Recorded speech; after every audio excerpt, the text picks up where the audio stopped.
Ya, bersua kembali di koresponden bernama kesedaran sivik di kalangan masyarakat kita semakin membimbangkan. Hal ini tidak sepatutnya dipandang enteng kerana ia berkait rapat dengan pembangunan jati diri dan identiti masyarakat. Oleh itu, kerana segelintir masyarakat mengenepikan sikap dan moral yang dianggap kurang kesedaran sivik, ia memberi kesan pada orang lain selain mencalar imej dan perspektif orang luar terhadap rakyat Malaysia sendiri. Memandangkan dunia dalam keadaan pandemik ini, kesedaran sivik amatlah penting supaya semua orang mengikut SOP yang ditetapkan dan mengurangkan penularan jangkitan COVID-19. Jadi adakah penguatkuasaan dari kerajaan tidak begitu ketat seperti di negara lain sehingga masyarakat kita mengambil tidak indah perkara ini? Untuk membincangkan tentang kesedaran sivik penting demi kesejahteraan bersama, tentunya bersama tetamu yang cukup istimewa di talian Skype telah pun bersiap sedia. Kita ada teknologis Dr. Ismaniza Ismail, pensyarah kanan Pusat Pengajian Kimia dan Persekitaran Fakulti Sains Gunaan Universiti Teknologi MARA. Assalamualaikum Doktor. Waalaikumsalam warahmatullahi wabarakatuh. Apa khabar? Terima kasih kerana sudi meluangkan masa. Alright, sama-sama. Baik, Doktor. Kesedaran sivik ialah orang kata ilmu tata rakyat tentang perasaan, tanggungjawab terhadap masyarakat. Walaupun ia orang kata common sense, tapi tetap dimasukkan dalam silibus pengajaran di sekolah. Jadi pandangan Doktor sendiri tentang tahap kesedaran sivik rakyat Malaysia sekarang, bagaimana? Okey, sebenarnya bagi saya lah kesedaran sivik ni bukanlah benda baru ya. Dia tentang nilai-nilai murni, tentang etika, tentang pengetahuan kewarganegaraan, tindakan yang memberi kesan kepada pembangunan negara. Kalau kita tengok balik tahun 1980-an, tahun 1990-an, kesedaran sivik ni diajar sebagai ilmu tata rakyat ni untuk membentuk warga negara yang tahu hak, yang tahu tanggungjawab masing-masing, yang berakhlak mulia, untuk menyumbang ke arah kesejahteraan masyarakat, negara dan global amnya. Benda ni bukan benda barulah kalau kita tengok balik memang benda yang ongoing dari dulu, dari kita kecil-kecil diajar. So kalau ditanya kepada saya tentang tahap kesedaran sivik, secara peribadi saya rasa di Malaysia ni satu semakin meningkat dan satu lagi semakin terhakis. Dia sama naik, sama turun lah. Semakin meningkat tu kalau kita tengok contohnya sejak pandemik ni kita dibiasakan dengan pemakaian pelitup muka, selalu amalkan cuci tangan yang dahulunya orang pandang sebagai benda yang pelik, benda yang remeh, takkan nak cuci tangan setiap 5 minit nak cuci tangan tapi sekarang ni semakin ramai yang sudah faham. So maksudnya dekat situ dah nampak semakin meningkat lah. Kalau kita tengok dari konsep bekerja dari rumah pula, sekarang ni kita semua tahu bila bekerja dari rumah kita kena tahu integriti masing-masing, disiplin, amanah, kena tahu rajin bekerja, kena tanggungjawab. Semua benda tu dah memang ada tertanam dalam diri kita sebenarnya. Cuma dari segi kalau semakin terhakis ni pula yang saya nampak situasi semasa ni orang kita walaupun ada kesedaran tapi ada juga yang berdegil, yang menolak vaksinasi dengan alasan itu adalah pilihan sendiri. Tapi bagi saya itu adalah kerana mereka tak cakna dengan herd immunity. Kesedaran sivik ni maksudnya kita kena sedarlah, kena tahulah peranan kita, apa yang kita perlu buat kerana itu akan memberikan kesan kepada orang lain, bukan diri kita saja. So ada yang menyebarkan maklumat palsu, ada yang dalam pada kita tahu perlu menghormati perbezaan antara satu sama lain, tapi ada juga yang trigger dengan unsur-unsur perkauman yang mengganggu keharmonian perpaduan. So macam yang tadi saya kata, kesedaran sivik ni sebenarnya ialah common sense cuma sekarang ni common sense is not common lah bergantung pada individu juga. Baik, Doktor, kalau kita lihat kepada keadaan semasa, Pelan Pemulihan Negara PPN ni diperkenalkan dengan pelbagai kelonggaran diberikan kepada rakyat Malaysia yang telah melengkapkan kedua-dua dos. Jadi bukanlah itu menandakan tahap kesedaran sivik rakyat Malaysia ni macam mana? Dah semakin meningkat ke bagaimana? Itu satu lagi sebab orang nampak bila ada Pelan Pemulihan Negara ni, orang nampak macam semua dah okey lah jadi kita semua bersedia untuk kembali berekreasi, untuk melancong, nak pergi berkelah. Tapi at the same time pada masa yang sama kita dapati ada saja berita yang menyerlahkan ketidakpatuhan SOP rakyat Malaysia. ada yang bangga berkongsi di media sosial yang belum vaksin tapi dah cuba rentas negeri. Okey, ada yang buang sampah di tempat rekreasi kita tengok yang baru-baru ni bila tempat rekreasi dibuka semua orang berkelah, habis dia tengok sampah sepah kat tempat rekreasi. Okey, so contoh yang macam buang sampah ni kat mana-mana tempat selalunya orang nampak kesan dia adalah mencemarkan alam sekitar, okey, dan menimbulkan bau busuk lah.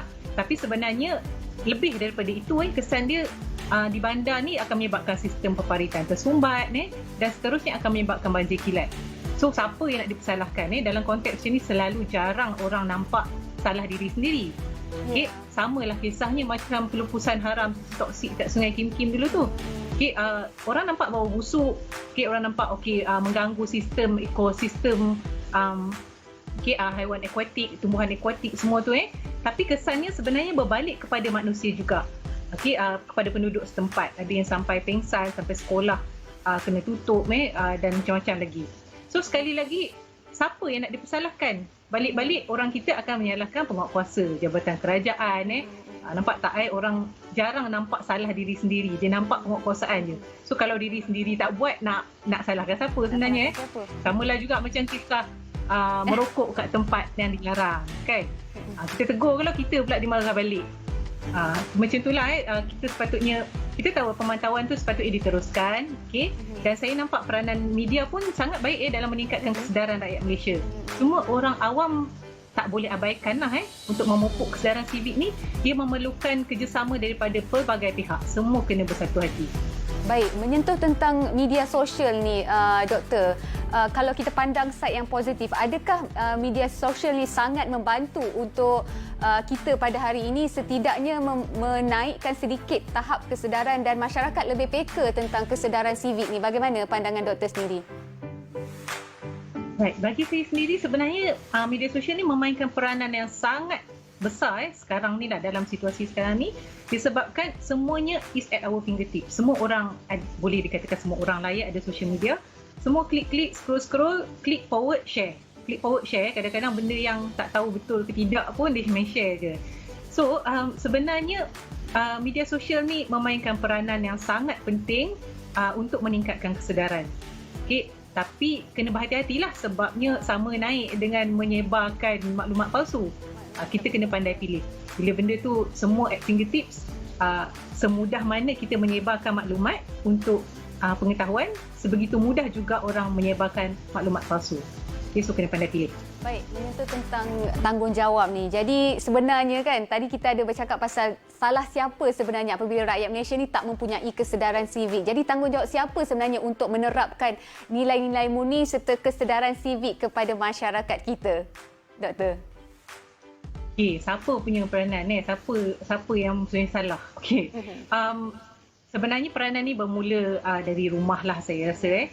Kita pernah dengar meluntur buluh biarlah dari rebungnya. So ibu bapa ni adalah role model, suri teladan yang akan memberi panduan kepada anak-anak. Kita ajar dari kecil. So kita suruh anak-anak, selalunya mungkin anak-anak tak dengar. Tapi anak-anak ni dia memahati, dia tengok apa yang kita buat dan dia ikut. Monkey see, monkey do orang tu. Contohnya kalau kita makan gula-gula, kita dekat situ tak ada tong sampah, kita simpan dulu pembungkus gula-gula tu sampai kita jumpa tong sampah, kan. So anak-anak mungkin akan nampak, macam tu rupanya buat. Kita kalau kita sebut kadang-kadang anak-anak lupa, tak bother pun nak dengar. Dan dari rumah tu kita beralih kepada peringkat sekolah. Kita pernah dengar guru kencing berdiri, murid kencing berlari, kan. So apa yang dipelajari di sekolah, cikgu ajar teori, anak-anak akan praktikkan di luar kelas. Macam itulah sampai besar. Sampai kita bekerja, sampai kita bermasyarakat, Rome was not built in a day. Benda ni memerlukan kerjasama semua pihak dan jangan menuding jari. Selalunya masyarakat kita cenderung untuk menyalahkan ini institusi kekeluargaan yang salah, ini salah kerajaan, ini salah pihak bukan kerajaan. Semuanya bagi saya lah adalah atas sikap individu sendiri. Dan jangan rasa aku seorang je ke buat benda ni. Sebabnya peranan, semua orang memainkan peranan. Walaupun sekecil, macam saya kata tadi lah, buang pembalut gula-gula tu, kita contribute ke arah benda yang alam yang lebih bersih lah. Tapi kalau kita nak penting diri, kita takkanlah kita seorang je buat, orang lain tak buat pun, dan semua orang akan berfikiran macam tu, tak ke mana lah. So, semua memainkan peranan. Ya, betul. Baik, doktor, sikit lagi pandangan daripada doktor, memandangkan kita ni sedang beralih dari fasa pandemik ke arah endemik, atau secara umumnya untuk kesedaran sivik, apa pesanan doktor kepada masyarakat Malaysia sebagai penutup kata kita pada hari ini? Okey, seperti yang saya katakan tadi, bila restriction semua ni dah diangkat ni, dah tak ada dah restriction, bukanlah tak ada, adalah limited ni. Itu bukanlah tanda semua dah selamat. Rakyat kita ni umpama terjaga dari lena yang panjang, dah sekian lama dah tak boleh buat itu, tak boleh buat ini, tak boleh keluar. So dia macam dendam kesumat yang dah lama.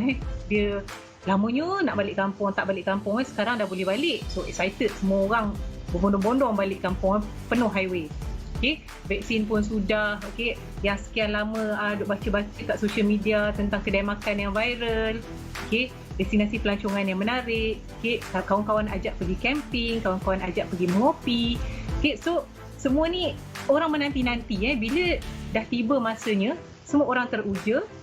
Teruja tu tak salah, cuma kita kena ingatlah perlu diuruskan dengan berhemah. So keterujaan ni kita kena kita boleh penuhi, tapi dengan peringatan lah. Contohnya bila nak balik kampung, kita kena ingat yang dekat kampung tu adalah golongan warga tua yang mungkin golongan berisiko. Dan orang-orang di sekeliling kita ni mungkin ada yang masih memerlukan dos penggalak, dos vaksin penggalak. Jadi tak semestinya benda tu selamat untuk kita buat seperti biasa saja. Kena beringatlah. So, kita tak punya banyak masa. Terima kasih banyak, walaupun kesempatan yang singkat ini dapat juga kita sesuatu yang berguna daripada perkongsian kita hari ini. Terima kasih banyak, doktor. InsyaAllah kita jumpa di lain masa. Okey, terima kasih. Itu dia Dr.